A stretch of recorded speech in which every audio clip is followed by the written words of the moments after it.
नमस्कार, स्वागत है आपका हमारे चैनल पर। मैं हूं आपके साथ शिप्रा सैनी। उत्तर प्रदेश विधानसभा चुनाव में मुस्लिम वोट बैंक को लेकर जंग छिड़ चुकी है। बीजेपी की जीत से बौखलाए असदुद्दीन ओवैसी ने अब अखिलेश यादव पर निशाना साधा है। उत्तर प्रदेश विधानसभा चुनाव में सबसे बड़ा सवाल यह है कि मुसलमानों का असली रहनुमा कौन है। एक मशहूर शायर ने लिखा है कि वो तो खुशबू है, हवाओं में बिखर जाएगा, मसला फूल का है कि आखिर फूल किधर जाएगा। यूपी विधानसभा चुनाव में मसला मुसलमानों का है, मुसलमानों का वोट किधर जाएगा। 19% राज्य में मुस्लिम वोटर्स हैं, जिसे साधने की तैयारी हर एक पार्टी कर रही है। और चूंकि उत्तर प्रदेश में बीजेपी के पास योगी आदित्यनाथ वाला हिंदुत्व का चेहरा है, तो ऐसे में विपक्ष को लगता है कि मुस्लिम वोटर्स को साधना उनके लिए आसान होगा। और इसी फॉर्मूले के चक्कर में उत्तर प्रदेश में बीजेपी के खिलाफ विपक्ष में अब घमासान मच गया है। समाजवादी पार्टी से लेकर बीएसपी, कांग्रेस पार्टी और यहां तक कि असदुद्दीन ओवैसी की पार्टी में ये राजनीतिक घमासान लगातार जारी है। लेकिन सवाल यही है कि यूपी में मुसलमानों का असली रहनुमा कौन है। अखिलेश यादव से लेकर असदुद्दीन ओवैसी की पार्टी कह रही है कि वो मुस्लिमों की पहली पसंद है, लेकिन इसी बीच अब असदुद्दीन ओवैसी ने अखिलेश यादव का खेल बिगाड़ने की ठान ली है।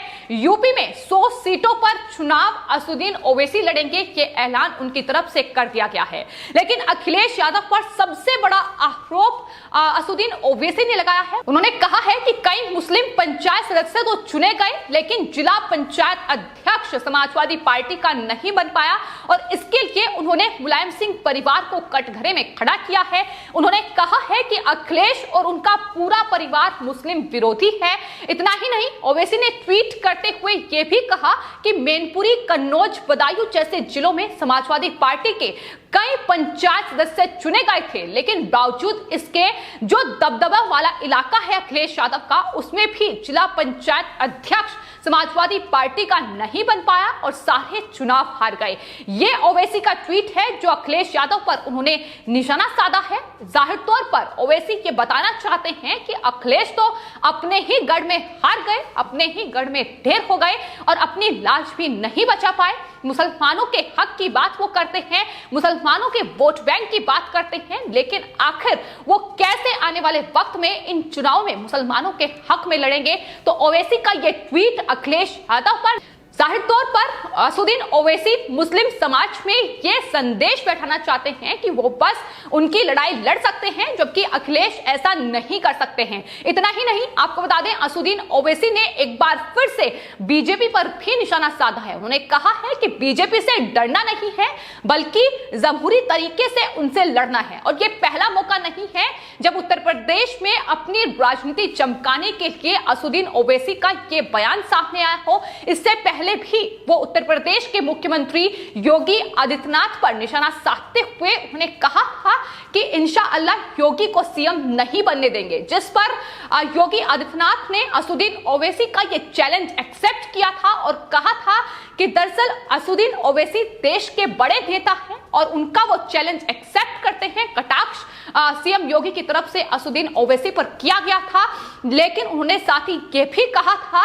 कि बीजेपी के कार्यकर्ता असदुद्दीन ओवैसी को जवाब देंगे। लेकिन जिस तरीके से 100 सीटों पर लड़ने की घोषणा असदुद्दीन ओवैसी की ओर से की गई है और उत्तर प्रदेश में अखिलेश यादव का खेल बिगाड़ने की तैयारी कर ली है, मुस्लिम वोट बैंक को साधने के लिए पहले ही कांग्रेस पार्टी से लेकर समाजवादी पार्टी और यहां तक कि आम आदमी पार्टी तमाम नए पैतरे अपना रही थी, लेकिन अब कहीं ना कहीं बीएसपी भी समाजवादी पार्टी का खेल बिगाड़ने में जुट चुकी है।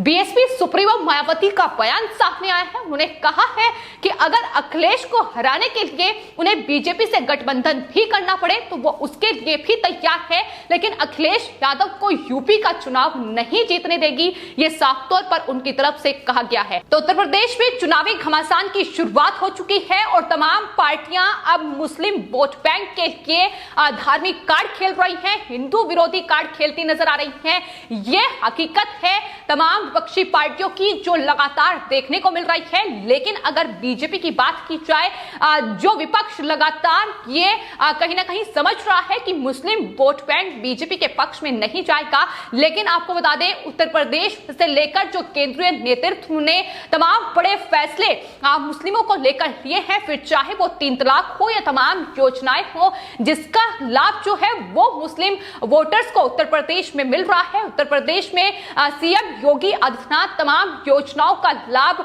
मुस्लिम समाज को भी दे रहे हैं। तो ऐसा नहीं है कि बीजेपी के खिलाफ जिस तरीके की रणनीति के विपक्ष तैयार कर रहा है वो रणनीति कामयाब हो पाएगी। जाहिर तौर पर मुस्लिमों को ये बेवकूफ बनाने का एक तरीका असदुद्दीन ओवैसी से लेकर अखिलेश यादव और यहां तक कि आम आदमी पार्टी के द्वारा खोजा गया है कि दरअसल राम मंदिर पर सवाल उठाए जाएं तो मुस्लिम वोट बैंक को साधा जाए।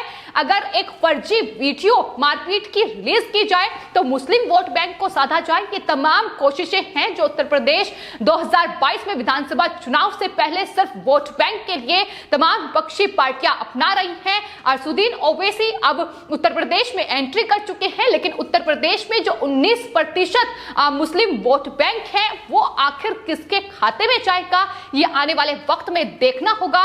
असदुद्दीन ओवैसी एक बड़े मुस्लिम नेता हैं, ये योगी आदित्यनाथ की ओर से जरूर कहा गया है, लेकिन क्या वो मुस्लिम वोट बैंक को साध पाएंगे, इसका जवाब आने वाले वक्त में मिलेगा। और अखिलेश यादव की क्या हालत उत्तर प्रदेश के चुनाव में होगी, ये जिला पंचायत अध्यक्ष के चुनाव में नतीजों ने बता दिया है।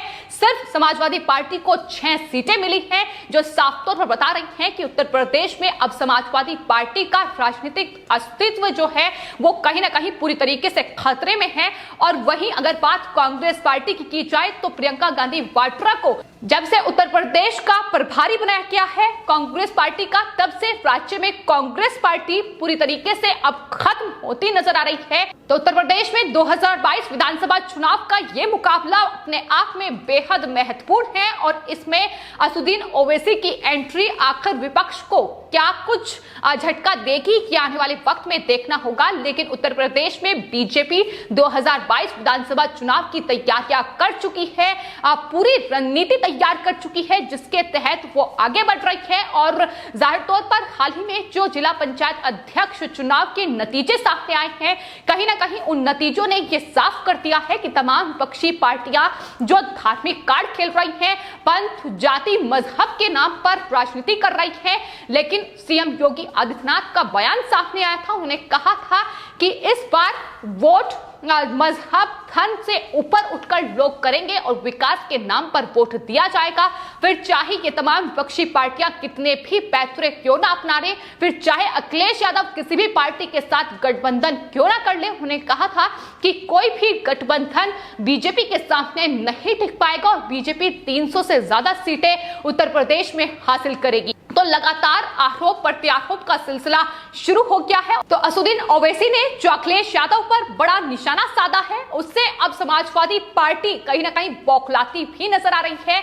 और यही वजह है कि अबू आजमी का बयान सामने आया है। उन्होंने कहा है कि असदुद्दीन ओवैसी वोट कटवा बनाना चाहते हैं, लेकिन यूपी की जनता ओवैसी को पहचानती है। बंगाल में ओवैसी का खेल नहीं चला, लेकिन बंगाल की तरह ही यूपी में भी हर जाति धर्म के लोग एक होकर समाजवादी पार्टी को वोट करेंगे, ये अबू आजमी की ओर से कहा गया है। असदुद्दीन ओवैसी के आरोपों पर जवाब दिया गया है, लेकिन आखिर मुस्लिम वोट बैंक की हकीकत क्या है, किस तरफ मुस्लिम वोट बैंक जाएगा, ये आने वाले वक्त में देखना होगा। लेकिन जिस तरीके से राजनीति धर्म के नाम पर, जाति के नाम पर तमाम विपक्षी पार्टियों की ओर से की जा रही है, उसका जवाब आने वाले वक्त में जनता देगी, ये बीजेपी का साफ तौर पर कहना है। तो फिलहाल उत्तर प्रदेश विधानसभा चुनाव में असदुद्दीन ओवैसी की पार्टी पक्ष को कितना बड़ा झटका देगी, क्या कुछ उनका खेल बिगाड़ेगी, ये आने वाले वक्त में पता चलेगा। लेकिन आपको बता दें, बिहार विधानसभा चुनाव में असदुद्दीन ओवैसी की पार्टी ने अच्छा प्रदर्शन किया था और बसपा के साथ उसने चुनाव लड़ा था। आरजेडी के नेतृत्व वाले महागठबंधन से उनकी जीत सिर्फ असदुद्दीन ओवैसी ने छीनी थी और एनडीए ने एक बार फिर से बिहार में सरकार बनाने में कामयाबी पाई थी। तो ऐसे में यही वजह है कि ये तमाम विपक्षी पार्टियां जिस तरीके से मुस्लिम वोट बैंक के लिए आपस में लड़ और झगड़ रही हैं, ऐसे में उन्हें नहीं भूलना चाहिए कि जो ग्राउंड रियलिटी है, फिर चाहे वो मुस्लिम वोट बैंक को लेकर हो या तमाम अलग अलग जाति कार्ड जो विपक्षी दलों की ओर से खेले जा रहे हैं, ब्राह्मणों को लेकर हो या तमाम दूसरी जाति को लेकर हो, उसका जवाब ग्राउंड पर जाकर विपक्षी पार्टियों को जरूर देखना चाहिए, क्योंकि लगातार लोग बीजेपी का समर्थन कर रहे हैं और एक बार फिर से मुख्यमंत्री योगी आदित्यनाथ को देखना चाहते हैं। यह ग्राउंड रियलिटी है जो लगातार उत्तर प्रदेश से सामने आ रही है। फिलहाल आपकी इस पूरे मामले पर क्या राय है, हमें कमेंट बॉक्स में जरूर लिखें और चैनल को सब्सक्राइब करें। धन्यवाद।